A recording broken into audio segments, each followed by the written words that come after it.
The first mortar landed short, and the platoon cheered like it was a missed free throw. Captain Ilya Wren called it out before the dust even fell, and someone yelled, "Airball." Lieutenant Sarah Quinn laughed once and slapped the wall with her gloved hand. "Scoreboard," she said, and Specialist Toma Venn painted a crude tally on the cracked concrete with a grease pencil. 2 marks under humans, 0 under mortars, and the bunker felt 1 degree warmer. Outside, the ruined port city of Kestrel Bay burned in slow flashes under a low alien sky. 3 blocks away, the Keth siege line thumped again, steady as a heartbeat. "They light that tower their fleet drops in," Overwatch said. Wren checked his squad. "We cut it down before it finishes the call." Sergeant Miko Drawn bounced a coin off her helmet and grinned. "New game," Miko said. "Every Keth drone we drop, you owe me a ration bar." Medic Leonpark tapped a bandage roll against his palm. "Every time someone bleeds, game is over." Then another mortar fell, closer, and the bunker shook hard enough to rattle teeth. Sarah pointed at the tally. "That one was in," she said. Toma drew a single mark under mortars with exaggerated care. Wren raised his hand, and the laughter snapped off like a switch. "Move in 30 seconds, Wren said. No chatter on open comms." They filed out through a collapsed doorway into rain that smelled like metal. The street was a canyon of shattered storefronts and toppled signs, puddles glowing with chemical sheen. A Keth scout drone drifted over the intersection, a black disk with a thin red slit. Wren fired first, a tight burst, and the drone's slit flared, then died. Juno whispered, 1-0, like it was a sacred scoreline. 2 more drones appeared, spaced apart, watching the street like patient eyes. Wren and Miko fired through the glare, and both drones dropped into a doorway with a silent clatter. Toma drew 2 more marks. 3, he said. Miko smiled. 3 points, I am winning. They crossed the next block under the shadow of a half-collapsed skybridge. Keth infantry moved beyond it, tall plated silhouettes, joints clicking softly in the rain. Sarah pressed against a pillar and breathed, then said, "New rule. Quiet tag," she whispered. "If you get spotted, you are it." Juno stared at her. "That is not a game." Sarah's eyes stayed on the silhouettes. "Everything is a game if you can lose it." They crawled through a service trench that smelled of salt and old fuel. Leon checked the squad's vitals and muttered, "Do not make me work." Miko held up 3 fingers and waggled them. 3 drones, pay up later." Juno flicked a spent casing at her. "That is your bullet debt." A ring of Keth sentry nodes surrounded its base, slits opening and closing in a slow rhythm. Overwatch whispered in Wren's ear. "Spire pulse completes in 7 minutes." Wren answered, "We do it in 6. Sarah's mouth twitched. "Speedrun."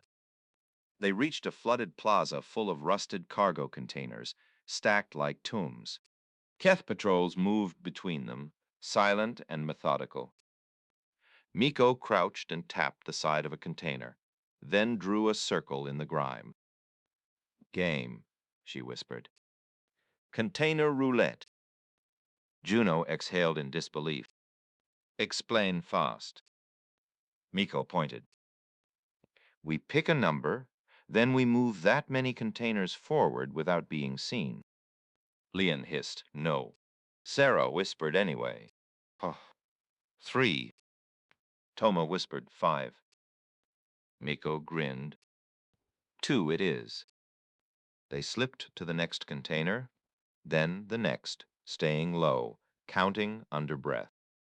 At the second container, a Keth patrol turned, crest angling toward them. Wren froze, heart hammering, and the whole squad held still like statues.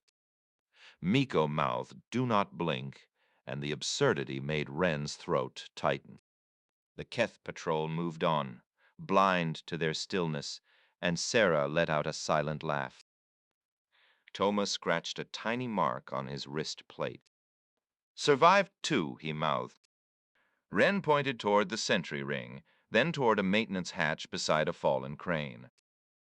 They sprinted through knee-deep water, splashing, and every splash felt like a shout. Miko planted a charge on the next node and whispered, "Buzzer beater." Ren tapped his visor timer. 4 minutes, 12 seconds to plant core charge. Liane swore softly. "That is not enough." Juno laughed once, shaky. "It is exactly enough, because you said it." They breached the maintenance hatch and dropped into a tunnel that hummed with power. The air turned warm and dry, smelling of ozone and plastic. Lights pulsed along the walls in time with the spire overhead. Toma ran point with a compact scanner and whispered, "Bonus round." Ren ignored the joke and watched the timer slide downward. At the tunnel's end, the tower core chamber opened like a throat. A dark sphere floated within a spinning ring, cables feeding it like veins. Sarah's voice went flat. "That is not a radio." Overwatch crackled. "That is a gravitic driver, confirmed." Ren pulled the core charge from his pack and set it on the deck with both hands. Miko leaned close and whispered, "Last game." Juno stared at the sphere. "What is the rule?" Miko smiled without humor. "If it moves, we lose." The sphere pulsed and the floor trembled as if answering her. From the tunnel behind them came a new sound, thin and metallic. A Keth commander stepped into the light, taller than the others, crest glowing faintly. It looked at the squad, then at the sphere, then back at them. Sarah lifted her rifle and whispered, "Tag." Captain Ilya Wren and his squad pushed through a ruined port city toward a Keth relay spire. They used games and scoring to stay sharp under fire and reach the tower core. A gravitic driver began activating as a Keth commander entered the chamber. The squad prepared to finish the mission under extreme pressure. The sphere pulsed harder and the chamber lights dropped to a red crawl. Wren felt the deck tilt and knew the driver was waking fully. Sarah stepped left and raised her rifle without waiting for orders. Miko slid right and slapped a final charge onto the ring housing. Juno took a knee and covered the tunnel with steady breathing. Lian watched the squad vitals and whispered, "Please do not make me work." The Keth commander moved first, fast and precise. Its blade arm unfolded and cut the air where Ren had been a heartbeat earlier. Ren rolled and came up firing rounds, sparking off the glowing crest. Sarah laughed once sharp and put 2 shots into a seam. The commander staggered but did not fall. It turned its head and made a thin clicking sound. From the tunnel, more Keth answered. Juno swore softly and opened fire. Miko hit the deck and yelled, "New game." Ren snapped his gaze to her. Miko grinned anyway. "Hold the line." The Keth poured in, silhouettes backlit by pulsing walls. Juno counted breaths and shots, steady as a metronome. Sarah moved with him, crossing arcs, never colliding. Ren felt time stretch as the driver hum climbed. Overwatch crackled in his ear. "Driver reaches call threshold in 4 minutes, 12 seconds, Overwatch said. Ren shouted, "We finish before the buzzer." Miko slapped the arming switch on the core charge. The timer blinked alive and began to run. The commander lunged again, faster now. Ren met it halfway. They collided hard, armor on metal, sparks spraying. Ren felt the blade scrape his shoulder plate and tear through. Pain flashed white and hot.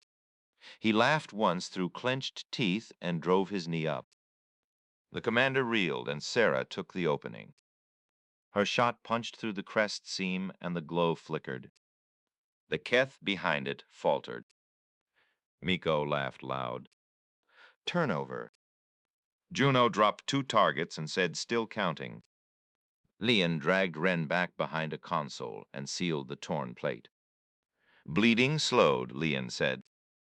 Ren nodded and shoved himself back up. The driver's sphere surged and gravity twisted. Loose gear lifted and slammed into walls. The commander straightened, damaged but relentless. It raised its head toward the sphere. Ren saw what it meant to do. Stop it, Ren shouted. The commander ignored him. Miko sprinted across the chamber, boots skidding and slid under the ring.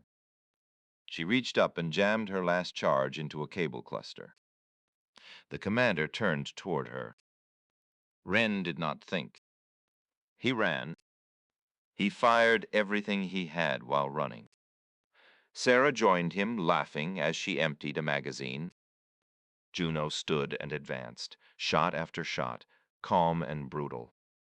The commander staggered under the combined fire. Miko slapped the detonator and shouted, "Buzzer!"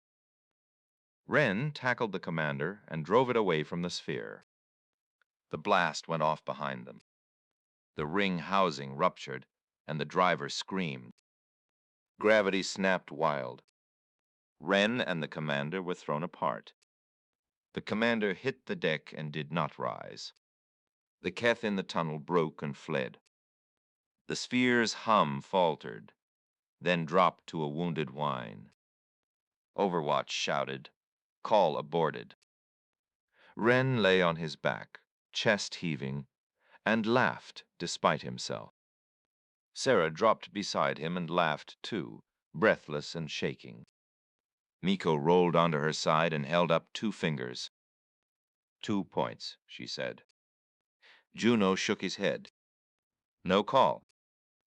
Miko laughed again and closed her eyes. The chamber lights dimmed further as systems failed. Overwatch cut in, urgent. Secondary collapse detected, Overwatch said. The spire is coming down. Ren forced himself up. Extraction, he said. They ran. They splashed through the tunnel as alarms howled. The city outside shuddered as the spire cracked. Chunks of black metal tore free and fell toward the harbor. The squad burst into rain and smoke and did not slow. Behind them, the relay spire folded in on itself. Light flared once and died. The sky did not open. No fleet arrived. They reached cover as the last shockwave rolled through the streets. Ren slid down a wall and sat hard. Sarah leaned beside him, laughing quietly. Juno checked the perimeter and finally let his shoulders drop. Lian went to work without speaking. Miko stared up at the rain and grinned. Final score, she said. Ren looked at his squad. Bruised, bleeding, alive. Humans win, Ren said. They sat there until the rain washed the dust from the air. Far above, the alien sky stayed empty. Ren closed his eyes and listened to his own breathing. The game was over.